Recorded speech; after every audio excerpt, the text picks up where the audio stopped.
And what's wrong with masturbation? Is it a sin? Will I go to hell for doing it? And so let me just encourage you to tell you that God loves you. He doesn't hate you. You're not going to hell. It is a real issue. The question I would challenge you to ask is this wise? Paul says that all things are lawful for me, but not all things are beneficial or expedient. In other words, what he's saying is there's a lot of things that the Bible doesn't say this is wrong or this is a sin. We can smoke crack, we can snip cocaine, right? We can text while driving. It doesn't even say that if you're single and you're dating somebody that you can't spend the night with them. But are any of those things that I just mentioned wise? Will they get us closer to God? And the answer is no, and I would put masturbation in that same category. And the answer is no, and I would put masturbation in that same category.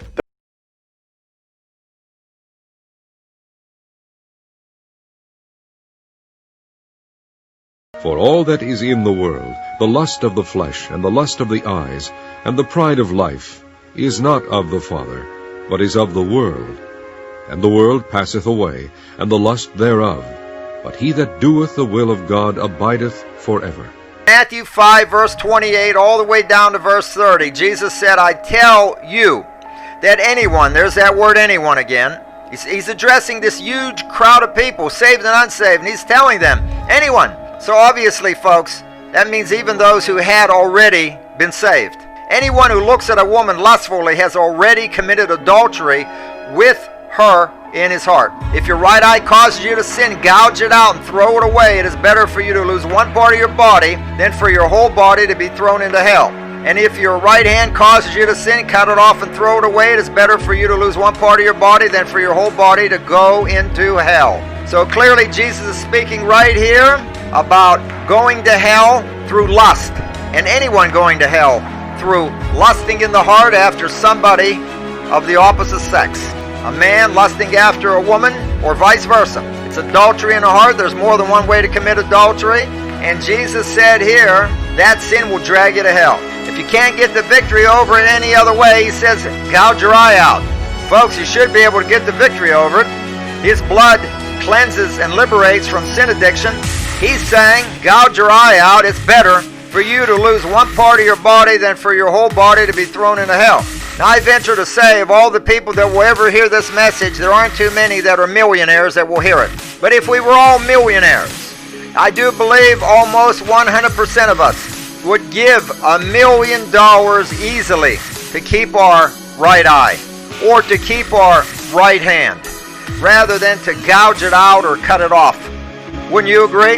Your eye is that important. Your hand is that important. Your foot is that important. And folks, he's saying avoid hell at all costs. He's saying your soul is your most valuable possession. Your soul is more valuable than having two eyes. If you have to go through this life crippled and maimed, it's better, because this life is short and temporary, and in the eyes of eternity there's no comparison. And if these things are going to lead you into sin, if that's what you got to do, if you got to go to that extreme, do it. I said if you got to go to that extreme.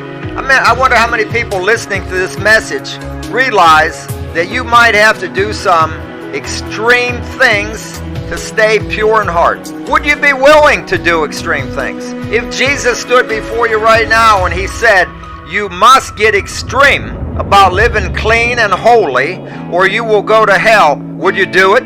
I know with today's popular teaching, most would say that's legalism and heresy and cultic. But folks, I'm saying if, and I see it right here.